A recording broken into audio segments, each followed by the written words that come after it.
रुको पार्थ, इसे अग्नि देना पाप है, इस जमीन में दफनाओ। रुको, इसे आग मत दो। अगर ये दुस्साहस तुमने किया तो बहुत बड़ा गलत हो जाएगा। सनातन धर्म में माना जाता है कि मोक्ष की प्राप्ति चिता की अग्नि से ही संभव है। तो फिर नन्हे और मासूम बच्चों के लिए ये नियम क्यों बदल जाता है? क्यों उन कोमल शरीरों को अग्नि को सौंपना शास्त्रों में वर्जित माना गया है? क्या आप जानते हैं कि इसी अग्नि के सामने एक ऐसा शरीर भी आता है जिसे छूने से आग भी डरती है? एक ऐसा शव जिसे देखकर अग्नि देव भी अपने हाथ पीछे खींच लेते हैं। हिंदू धर्म में हर किसी को जलाया जाता है, लेकिन नन्हे फूल से बच्चों को नहीं। उन्हें ठंडी मिट्टी में अंधेरे गर्भ में वापस सुला दिया जाता है। क्यों? ये प्रश्न साधारण लग सकता है, लेकिन इसका उत्तर बेहद चौंकाने वाला है। इस गूढ़ रहस्य का उद्घाटन स्वयं भगवान श्री कृष्ण ने देवर्षि नारद के समक्ष किया था। आखिर क्या था वो दिव्य कारण जिसे सुनकर नारद जी भी स्तब्ध रह गए थे? आइए इस वीडियो में उस परम सत्य से पर्दा उठाते हैं। एक बार की बात है, द्वारका की शाम आज कुछ अलग थी। रोज हवाओं में जो शीतलता होती थी, आज उसकी जगह एक अजीब सी खामोशी ने ले ली थी। समुद्र की लहरें जो सदैव अपनी गर्जना से तटों को जगाए रखती थी, वे भी जैसे आज मौन साधकर किसी अनहोनी की प्रतीक्षा कर रही थी। श्री कृष्ण अपने महल के उपवन में अकेले बैठे थे। उनकी उंगलियां उनकी प्रिय बांसुरी पर थीं, जिसे बजाते ही तीनों लोग मंत्रमुग्ध हो जाते थे। लेकिन आज उनके होंठ स्थिर थे। वे कुछ बजा नहीं रहे थे, बस शून्य में निहार रहे थे, जैसे वे उस सन्नाटे को सुन रहे हों जो आने वाले तूफान का संकेत था। तभी आकाश मार्ग से एक ध्वनि गूंजी, लेकिन यह वो ध्वनि नहीं थी जिसका द्वारका अभ्यस्त थी। वीणा की एक टूटी हुई बेसुरी तान सुनाई दी, जिसमें संगीत कम और पीड़ा अधिक थी। नारद मुनि वहां प्रकट हुए। वही नारद जिनके आगमन से वातावरण में नारायण नारायण का उल्लास भर जाता था, आज बिल्कुल शांत थे। उनके चेहरे पर आज कोई जिज्ञासा नहीं, कोई नई खबर सुनाने का उत्साह नहीं, बल्कि एक गहरी पीड़ा और सुलझने वाली उलझन की लकीरें थीं। उनकी आंखों में वो चमक नहीं थी, बल्कि एक ऐसा प्रश्न था जिसने उनकी शांति छीन ली थी। श्री कृष्ण ने बिना मुड़े, बिना उनकी ओर देखे ही मानो उनके मन के भीतर झांकते हुए कहा, देवर्षि, आज आपकी वीणा के तार बेसुरे क्यों हैं? ये तो कभी नहीं होता। और आपके मन का ये कोलाहल, ये तो बाहर चल रहे समुद्र के तूफान से भी कहीं अधिक तेज है। आज आप समाधान लेकर नहीं, शंका लेकर आए हैं। नारद मुनि श्री कृष्ण के चरणों के पास बैठ गए। उनका शरीर शिथिल पड़ गया था। उन्होंने एक गहरी सांस ली और भारी स्वर में बोले, केशव, आप अंतर्यामी हैं, फिर भी आज मुझे कहना होगा। आज मैं मृत्यु लोक से, उस धरती से एक ऐसा दृश्य देखकर आ रहा हूँ जिसने मेरे समस्त ज्ञान, मेरे सारे तर्कों को चुनौती दे दी है। प्रभु, मैंने वहां मृत्यु के दो रूप देखे। एक तरफ मैंने एक पिता को देखा। उसके बूढ़े पिता की मृत्यु हुई, शरीर जर्जर हो चुका था। उसने पूरे विधि विधान से चिता जलाई। अग्नि ने उस शरीर को भस्म किया, पंच तत्व में विलीन किया, और वहां खड़े सब ने हाथ जोड़कर कहा, इन्हें मुक्ति मिल गई। वो दृश्य संतोषजनक था केशव। नारद का स्वर अचानक कांपने लगा। उनकी आवाज में एक रूह कंपा देने वाली नमी आ गई। लेकिन ठीक उसी समय, उसी शमशान के दूसरे वीरान कोने में मैंने एक बदनसीब माँ को देखा। उसकी गोद में उसका 3 वर्ष का मृत बालक था, एक फूल जैसा कोमल शरीर। प्रभु, वो माँ अपने बच्चे को अग्नि नहीं दे पाई। लोगों ने कहा, बच्चे को जलाया नहीं जाता। और उस माँ की चीखों के बीच उस बच्चे को उस ठंडी अंधेरी मिट्टी में गाड़ दिया गया। नारद ने आवेश में आकर पूछा, क्यों केशव, ये भेद क्यों? क्या उस नन्हे बच्चे को मुक्ति नहीं चाहिए? क्या अग्नि उस पर दया नहीं करती? हम कहते हैं कि अग्नि पावन है, वो सब कुछ शुद्ध करके आत्मा को मुक्त करती है। तो फिर उस मासूम को उस शुद्धि से वंचित क्यों रखा गया?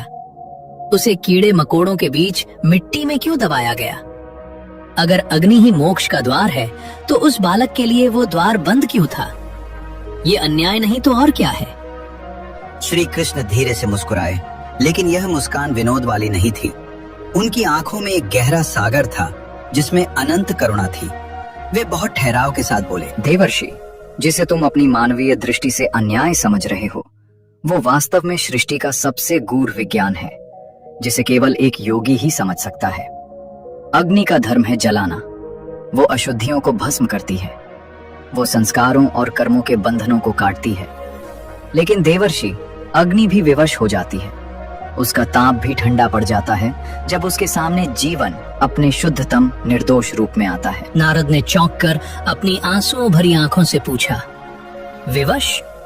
तीनों लोकों को भस्म करने की क्षमता रखने वाले अग्निदेव विवश? ये कैसे संभव है प्रभु? क्या मासूमियत अग्नि से भी बड़ी है? श्री कृष्ण ने उनकी आंखों में सीधे देखते हुए कहा, हाँ देवर्षि, मासूमियत का तेज अग्नि के ताप से कहीं अधिक होता है। तुम्हें ये परम सत्य समझाने के लिए मुझे तुम्हें उस प्राचीन कालखंड में ले जाना होगा जब स्वयं अग्निदेव को प्रकट होकर ऋषियों के सामने अपनी विवशता स्वीकार करनी पड़ी थी। अपने चित्त को शांत करो और ध्यान से सुनो।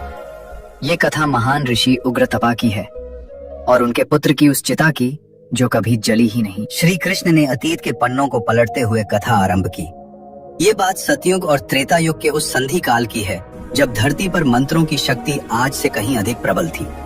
भयानक और रहस्यमयी दंडकारण्य वन के बीचों बीच, जहाँ विशाल वृक्षों की छांव में दिन में भी रात जैसा अंधेरा रहता था और जहाँ सूर्य की किरणें भी जमीन को छूने से डरती थीं, वहाँ ऋषि उग्रतपा का आश्रम था। उग्रतपा, जैसा नाम वैसा ही उनका व्यक्तित्व। उनकी क्रोधाग्नि इतनी प्रचंड थी कि वन के हिंसक पशु, शेर और व्याघ्र भी उनके आश्रम से कोसों दूर रहते थे। उन्होंने वर्षों तक केवल हवा पीकर, एक पैर पर खड़े रहकर, अंगूठे के बल पर ऐसा घोर तप किया था कि इंद्र का सिंहासन भी डोलने लगा था। उनके पास सिद्धियां थीं, प्रकृति को वश में करने वाले मंत्रों की शक्ति थी और काल को भी चुनौती देने का एक अभिमानी विश्वास था। जीवन के संध्या काल में जब उनका शरीर वृद्ध होने लगा, विधाता ने उनकी सबसे बड़ी परीक्षा ली। उन्हें एक पुत्र रत्न की प्राप्ति हुई जिसका नाम रखा गया चैतन्य। चैतन्य वह बालक साधारण नहीं था देवर्षि। उसकी आंखों में एक ऐसा अलौकिक तेज था कि जो भी उसे देखता अपने सारे दुख, सारी थकान भूल जाता। ऋषि उग्रतपा, जो कभी देवताओं के आगे भी नतमस्तक नहीं हुए, अब अपने पुत्र की तोतली बोली और निश्चल हंसी के आगे विवश थे। उनका वज्र जैसा कठोर हृदय अब मोम की तरह पिघल चुका था। उन्हें अहंकार था कि उनका पुत्र अजर अमर है, क्योंकि वह एक महातपस्वी की संतान है जिस पर मृत्यु की छाया भी नहीं पड़ सकती। लेकिन नियति किसी के अहंकार को नहीं बख्शती। जब चैतन्य मात्र 3 वर्ष का हुआ, एक अमावस की रात अचानक आश्रम का वातावरण बदल गया। हवाएं चीखने लगी, सूखे पत्ते बवंडर बनकर नाचने लगे, आश्रम की गायें भय से रंभाने लगी। चैतन्य, जो शाम तक आंगन में खेल रहा था, अचानक मूर्छित होकर गिर पड़ा। उसका शरीर बर्फ की सिल्ली जैसा ठंडा पड़ने लगा, लेकिन उसका माथा अग्नि की तरह तप रहा था। ऋषि उग्रतपा घबरा गए। उन्होंने अपनी सारी सिद्धियां, सारा संचित ज्ञान दांव पर लगा दिया। उन्होंने महामृत्युंजय मंत्र का ऐसा जाप किया जिसका नाद पूरे दंडकारण्य वन में गूंज उठा। उन्होंने पाताल और आकाश से दुर्लभ जड़ी बूटियां मंगवाई, उन्हें पीसकर बालक के कंठ में डाला। लेकिन उस रात मंत्र शक्तिहीन हो गए थे, औषधियां मिट्टी बन गई थी। ऐसा लग रहा था मानो स्वयं यमराज अदृश्य रूप में आश्रम के द्वार पर खड़े हों और ऋषि की हर कोशिश का मौन उपहास कर रहे हों। ब्रह्म मुहूर्त से ठीक पहले, जब भोर का तारा निकलने ही वाला था, चैतन्य की सांसें थम गई। एक गहरी हिचकी और फिर सब शांत। वो नन्हा सा फूल खिलने से पहले ही मुरझा गया। ऋषि उग्रतपा का विलाप पहले शोक में और फिर भीषण क्रोध में बदल गया।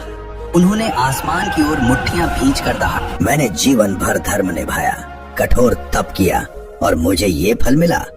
मैं अपने पुत्र को साधारण मृत्यु नहीं मरने दूंगा, मैं उसे मोक्ष दिलाऊंगा, ऐसा परम मोक्ष जो देवताओं को भी दुर्लभ हो। ऋषि ने संकल्प लिया कि वे अपने पुत्र का अंतिम संस्कार साधारण लकड़ियों से नहीं, बल्कि विशिष्ट मलयगिरी चंदन और देवकाष्ठ से करेंगे। शमशान घाट पर एक विशाल चिता सजाई गई। ऋषि ने उसमें इतना शुद्ध घी डाला कि उसकी सुगंध से पूरा वन महक उठा, मानो कोई यज्ञ हो रहा हो। ऋषि उग्रतपा ने कांपते हाथों में जलती हुई मशाल ली। उनकी आंखें लाल थीं, आंसुओं और क्रोध के मिश्रण से दहक रही थी। उन्होंने मंत्र उच्चारित, हे अग्नि, हे पावक, इस शरीर को ग्रहण करो, इसे पंच तत्वों में विलीन करो और परम गति प्रदान करो। ऋषि ने पूरे वेग से मशाल चिता में डाली। सूखी लकड़ियां घी से लथपथ। नियम के अनुसार उन्हें बारूद की तरह भभक कर जल उठना चाहिए था। लपटें उठी भी। उन्होंने लकड़ियों को अपनी आगोश में लिया। नृत्य करती हुई लपटें ऊपर चढ़ी। लेकिन देवर्षि, वहां एक चमत्कार हुआ। जैसे ही वे लपटें बालक चैतन्य के कोमल शरीर की ओर बढ़ीं, वे बुझ गईं। जैसे वे लपटें उस शरीर को छूने से डर रही हों, जैसे किसी ने अदृश्य फूंक मारकर उन्हें बुझा दिया हो। ऋषि हैरान रह गए। उन्होंने सोचा शायद हवा तेज है। उन्होंने दोबारा प्रयास किया और अधिक घी डाला, कपूर जलाया, फिर से आग लगाई, अग्निदेव का आह्वान किया। लेकिन परिणाम वही। लकड़ियां जलती, मगर बालक के शरीर के पास आते ही अग्नि अपना स्वभाव छोड़ देती, ठंडी पड़ जाती। चिता धधक रही थी, पर बालक का शरीर फूलों की तरह ताजा और सुरक्षित था। अग्नि उसे छूने को भी तैयार नहीं थी। इस बार जो दृश्य उपस्थित हुआ वो रोंगटे खड़े करने वाला था।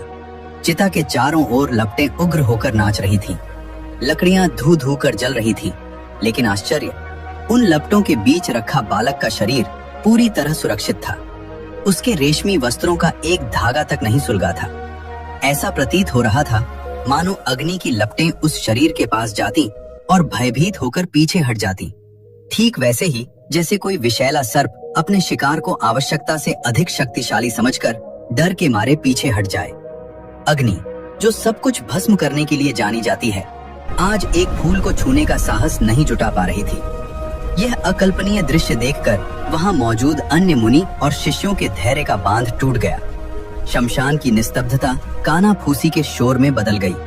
कोई भय से कांपते हुए कह रहा था, क्या ये बालक शापित है? तो कोई शंका जता रहा था, क्या किसी पिशाच का साया है जिसने अग्नि को बांध दिया है? आखिर अग्निदेव अपनी ही आहुति स्वीकार क्यों नहीं कर रहे? हर तरफ भय और भ्रम का वातावरण था। ऋषि उग्रतपा, जो अब तक धैर्य धरे बैठे थे, ये सब सुनकर टूट गए। उन्हें लगा ये अग्निदेव का अहंकार है जो उनके पुत्र का अपमान कर रहा है। एक पिता की ममता और एक महान तपस्वी का अहंकार आपस में टकरा गए। उनका चेहरा क्रोध से तमतमा उठा। ऋषि ने आसमान की ओर देखकर भीषण गर्जना की, अग्नि, तुम मेरे धैर्य की परीक्षा ले रहे हो? क्या तुम भूल गए मैं कौन हूँ? मैं उग्र तपा हूँ। लेकिन नश्वर शरीर को नहीं जला सकते, तो इसका अर्थ है कि तुम में अब वह पवित्रता शेष नहीं बची। तुम अपवित्र हो गए हो। क्रोध के अतिरेक में उन्होंने अपने कमंडल से जल निकाला।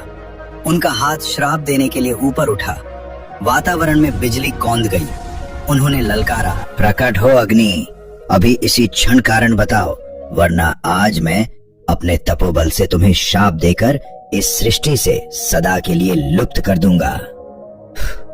तभी एक भयानक गर्जना हुई जिसने धरती और आकाश को हिला दिया। शमशान की भूमि थरथराने लगी। चिता की बुझी हुई राख के बीच से एक विशाल स्तंभ जैसा प्रकाश प्रकट हुआ। वो प्रकाश इतना तीव्र था कि आंखें चुंधिया गईं। तापमान इतना बढ़ गया कि वहां दूर खड़े लोगों की त्वचा झुलसने लगी। स्वयं अग्निदेव प्रकट हुए। उनका स्वरूप विराट था। 7 जिह्वाएं लपलपा रही थीं, जो आकाश को चूम रही थीं। लेकिन आश्चर्य, उनकी आंखों में ऋषि के प्रति क्रोध नहीं, बल्कि एक अजीब सी विवशता, एक लाचारी थी। अग्निदेव की आवाज बादलों की गड़गड़ाहट जैसी गंभीर थी। ठहरो उग्रतपा, अनर्थ मत करो। अपने वर्षों के अर्जित तपोबल को क्रोध में आकर शाप देने में व्यर्थ मत बहाओ। ऋषि उग्रतपा, जो क्रोध में भी पुत्र वियोग में जल रहे थे, रोते हुए और चिल्लाते हुए बोले, तो जलाते क्यों नहीं? क्या मेरे पुत्र का शरीर पत्थर का है?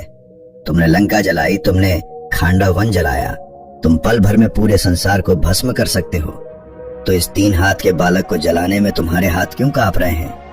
न्याय करो अग्नि, न्याय करो। अग्निदेव ने अत्यंत शांत और गंभीर स्वर में कहा, ऋषिवर, अपने क्रोध को त्यागिए और अपनी दिव्य दृष्टि खोलिए। देखिए सत्य क्या है। मैं दाहक हूँ, मैं जलाता हूँ, लेकिन मैं क्या जलाता हूँ? मैं शरीर को नहीं जलाता, मैं उस गंदगी को जलाता हूँ जो आत्मा के ऊपर परतों की तरह चढ़ी होती है। अग्निदेव ने सृष्टि का नियम समझाते हुए आगे कहा, ऋषिवर, जब कोई मनुष्य जीवन जीता है तो वो कर्म करता है। वो झूठ बोलता है, छल करता है, वासना में डूबता है, क्रोध करता है, प्रेम और घृणा के अदृश्य बंधन बनाता है। ये सब संस्कार बनकर उसके शरीर के पोर पोर में, उसकी हड्डियों में बस जाते हैं। उसका शरीर इन विकारों से कठोर और अशुद्ध हो जाता है। मृत्यु के बाद आत्मा उस अशुद्ध शरीर को